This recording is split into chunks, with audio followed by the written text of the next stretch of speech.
আজ আমরা মানুষের লাইক খুঁজি, কিন্তু আল্লাহর সন্তুষ্টি খুঁজি না। আমরা ফলোয়ার বাড়াতে চাই, কিন্তু আমল বাড়াতে চাই না। এখনো সময় আছে, ফিরে আসুন মহান আল্লাহর নিকট।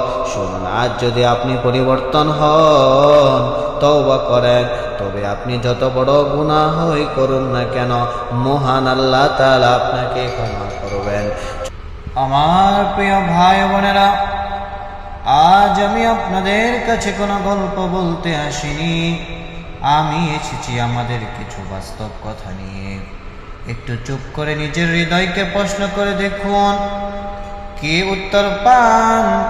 শেষ কবে মন দিয়ে কুরআন পড়েছেন? শেষে কবে নামাজে বসে আল্লাহর নিকট প্রার্থনা করে কেঁদেছেন? শেষ কবে আল্লাহকে নীরবে বসে স্মরণ করেছেন? উত্তর আছে আপনার কাছে, কিন্তু আমি যদি আপনাকে প্রশ্ন করি যে শেষ কবে 2-3 ঘন্টা মোবাইল দেখেছেন, এটা কি মনে আছে? তখন আপনার উত্তর কি হতো? একবার ভালো করে ভেবে দেখুন তো, আজ আমরা কোথায় হারিয়ে যাচ্ছি?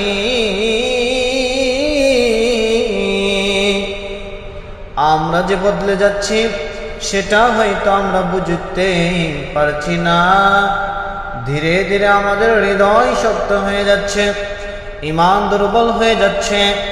সেসব নিয়ে ভাবার সময় তো হয়তো আমরা পাচ্ছি না। একটা সময় ছিল যখন আমরা হারাম কিছু দেখলে ভয় পেতাম, কিন্তু আজ আমরা একবার দেখি, তারপর আবার দেখি, এবং শেষে কিনা সেটা অভ্যাসে পরিণত হয়। আর এটাই সবচেয়ে ভয়ঙ্কর, ঈমান দুর্বল করে দিতে। এই ছোট একটা মোবাইল, অথচ দেখুন আমাদের জান্নাত জাহান্নাম নির্ধারণ করে দিবে। আমাদের হাতে যে ছোট মোবাইল, সেটা আমাদের জান্নাতে যাওয়ার পথ সহজ করে দিতে পারে, আবার জাহান্নামে যাওয়ার পথও সহজ করে দিতে পারে। একটা ক্লিকে আপনি কোরআন শুনতে পারবেন, আবার একটা ক্লিকে আপনি হারামের দরজা খুলে দিতে পারেন। আজ আপনি একা রুমে, দরজা বন্ধ, কেউ দেখছে না, কিন্তু আল্লাহ দেখেছেন। আমরা এই কথাই সব সময় ভুলে যাই যে কেউ না দেখলেও আল্লাহ তাআলা ঠিকই সবকিছু দেখেন।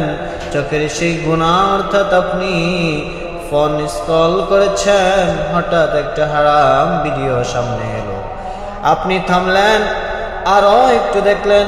আপনি কি পারতেন না ভিডিওটি স্কিপ করে দিতে?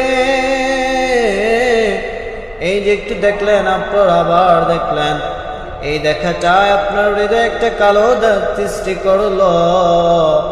আর এভাবে ধীরে ধীরে সম্পূর্ণ হৃদয়টা এক সময় অন্ধকার হয়ে যায়। একটা কথা সব সময় মনে রাখবেন, আজকে যে সময় আপনি নষ্ট করেছেন, তার আপনি 1000 চেষ্টা করেও কখনো ফিরে পাবেন না। কিয়ামতের দিন আল্লাহ আমাদের জিজ্ঞেস করবেন, তুমি তোমার সময় কোথায় কিভাবে ব্যয় করেছ? তখন আপনি কি জবাব দিবেন? আপনি কি বলবেন, আমি ফোন স্ক্রল করেছিলাম, ভিডিও দেখছিলাম?